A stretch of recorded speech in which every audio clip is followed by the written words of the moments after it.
Salve a tutti.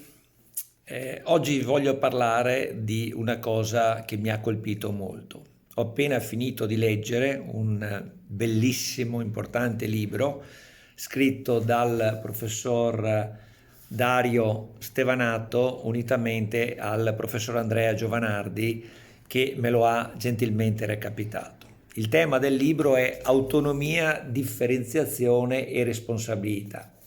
Questi due autori sono tra i componenti della commissione che il Veneto ha mandato a Roma per la trattativa con il governo italiano. Trattativa per l'autonomia resa forte, resa robusta, resa anche politicamente decisiva dal voto massiccio, il 98,1% di sì, al referendum sull'autonomia del 22 ottobre 2017.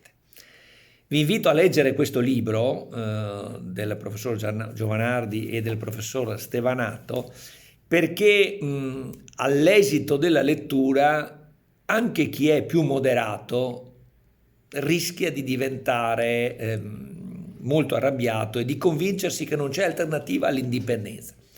Questi sono due tecnici, questi due docenti sono due tecnici, hanno vissuto, ripeto, in diretta nei contatti col governo questa esperienza che è ancora in corso, momentaneamente soffocata dall'emergenza del Covid, ma in realtà proprio il Covid ha per molti versi fatto capire che bisognerebbe rilanciare il tema dell'autonomia, soprattutto in ambito sanitario, che è il tema per eccellenza di competenza delle regioni come previsto dalla Costituzione.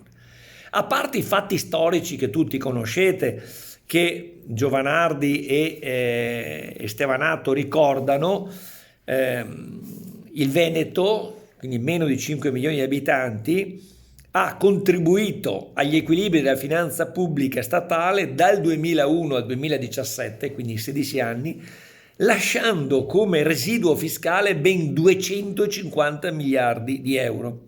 Nel contesto il Sud, 20 milioni di abitanti circa, ha ricevuto come trasferimenti nello stesso periodo 670 miliardi, però il PIL è cresciuto solo di 11. Questo è un dato già di partenza. Il libro affronta tutte le questioni che sono state oggetto della trattativa con il governo Gentiloni prima, con il governo Conte 1, successivamente con il governo Conte 2, ma alla fine basta leggere il terzo capitolo, siamo quasi alla pagina 200, e il titolo dice tutto: l'accelerazione nelle trattative, la palude, il nulla.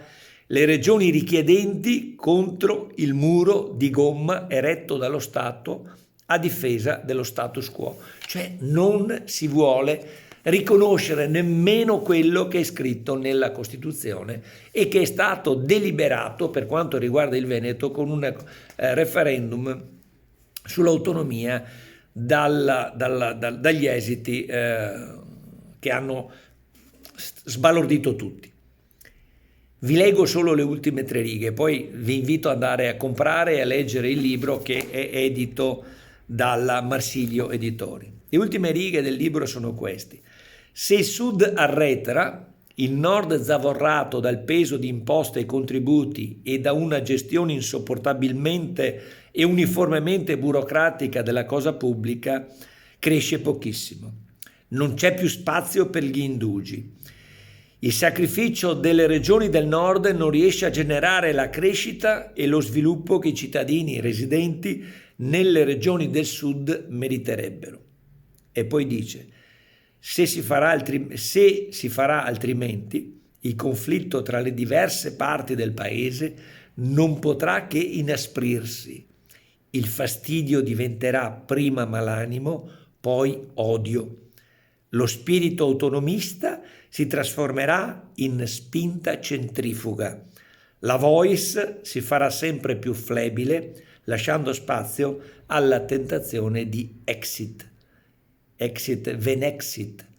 Questo lo dico io, quindi indipendenza, uscire da questo stato che anche nell'ultima esperienza col caso Calabria ha dimostrato di essere irriformabile e vergognosamente centralista e contrario all'autonomia. Rifletteteci e leggete, comprate e leggete questo libro di Andrea Giovanardi e Dario Stevanato, edito da Marsiglio, Autonomia, differenziazione, responsabilità. Grazie a tutti.